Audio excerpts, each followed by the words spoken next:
ASI को शराब की बोतल रखने और शराब माफिया के साथ डील करने के बाद उसी थाने में, उसी हाजत में उस एएसआई को बंद कर दिया गया। ये पूरा मामला जो है वो समस्तीपुर के विभूतिपुर थाने क्षेत्र का है, जहां के एएसआई का एक ऑडियो वायरल हुआ था, जहां वो एक शराब माफिया से जो है 1 लाख देकर मामले को रफा दफा करने की बात कर रहा था। लेकिन ये ऑडियो जो है वो वायरल हो जाता है। उसके बाद समस्तीपुर के एसपी जो है इसको लेकर कार्रवाई करते हैं, थाने पहुंचते हैं, जहां उस एसआई को एक विदेशी शराब बोतल के साथ पकड़ा जाता है और उसके बाद उसे उसी हाजत में जिसका वो एसआई होता है वहां बंद करके 16 घंटे के बाद जो है उसे सीएचसी यानी सामुदायिक स्वास्थ्य केंद्र जो नजदीकी होता है वहां पे भर्ती किया जाता है और फिर उसे गिरफ्तार कर जो है जेल भेज दिया गया है। ये पूरा मसला जो है, ये पूरा मामला समस्तीपुर जिला का है। आपको बता दें कि वहां का एक पंचायत है चकहबीब, जहां पर शराब की कई बोतलें बरामद हुई थी और इसके पीछे जो माफिया जिम्मेदार था उसके साथ ये एसआई जो अरुण कुमार पटेल है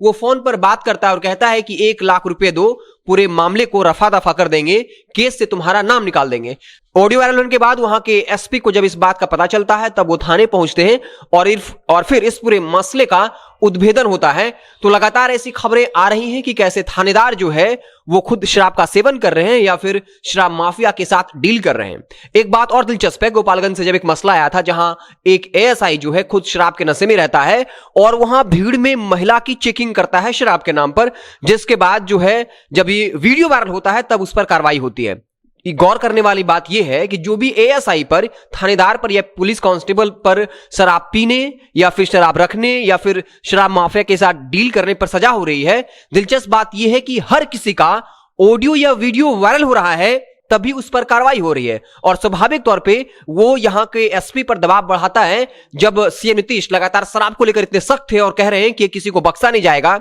ऐसी परिस्थिति में अगर कोई एएसआई शराब की बोतल के साथ गिरफ्तार होता है, उसका वीडियो वायरल होता है जहां वो खुद शराब के नशे में चूर होता है और महिला की चेकिंग करता है, तो स्वाभाविक तौर पर उस पर कार्रवाई होनी तय है। लेकिन सवाल ये उठ रहा है कि आज 5 साल के बाद जब सीएम नीतीश कहते हैं कि बाहर के राज्यों से आखिर शराब आता कैसे है, आप समझिए कि इन 5 सालों में कैसे थानेदारों ने शराब माफिया के साथ मिलकर करोड़ों का खेल खेला है। और जब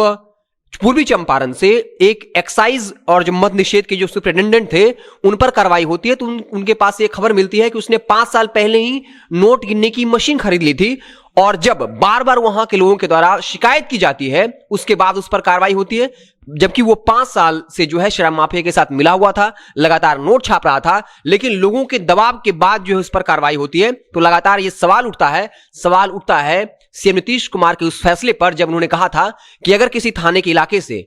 कहीं शराब मिलता है तो इसके लिए चौकीदार जिम्मेदार होगा, जिस पर चौकीदारों ने गांधी मैदान में हजारों की संख्या में रैली की थी और कहा था कि इसके लिए थानेदार को जिम्मेदार ठहराया जाना चाहिए क्योंकि हमारी हैसियत बहुत छोटी होती है। हम तो शराब माफिया या शराब जो बेचते हैं उनकी शिकायत करते हैं, लेकिन वो थानेदार से मिला होता है और थानेदार साहब तब जाते हैं जब वो वहां से भाग जाता है, वो या वो जो शराब बनाता है वो सारी सामग्री वहां से हटा लेता है। तो लगातार जब ऐसी खबरें आ रही हैं तो शराबबंदी को लेकर सवाल उठ रहा है और सवाल उठ रहा है कि अरुण कुमार पटेल जिनका ऑडियो जो है वायरल होता है जहां वो 1 लाख में पूरे मामले को रफा दफा करने की बात करते हैं, कहते हैं 1 लाख रुपए दीजिए, हम केस से आपका नाम हटा देंगे। तो लगातार जो है सीएम नीतीश शराबबंदी को लेकर सख्त हैं। 22 दिसंबर से 15 जनवरी तक बिहार का दौरा करेंगे और उन्होंने कहा है महिलाओं से कि आप डरिए नहीं, आप जो है प्रशासन को इस बात की शिकायत करिए कि कहां शराब मिल रहा है, हर किसी पर कार्रवाई होगी और सरकार आपके साथ है। लेकिन जब थानेदार ही मिले हों, जब थानेदार शराब माफिया के साथ डील कर रहे हों, तो फिर शराबबंदी को सफल कैसे बनाया जाएगा, एक बड़ा सवाल है। तो ये पूरी खबर जो है वो समस्तीपुर के विभूतिपुर थाना क्षेत्र से थी, जहां के एएसआई अरुण कुमार पटेल को एक बोतल शराब के साथ गिरफ्तार किया गया और खुद एसपी ने बाकायदा वहां पहुंचकर इस पूरे मसले को संज्ञान में लिया है, उन पर कार्रवाई की है। तो लगातार जो है शराबबंदी सरकार को कहीं ना कहीं कटघरे में खड़ा कर रही है। आप देखते रहिए जनता जंक्शन, जैसे ही कोई और बड़ी खबर आएगी तो हम उसे आपको अपडेट करेंगे। बहुत बहुत धन्यवाद।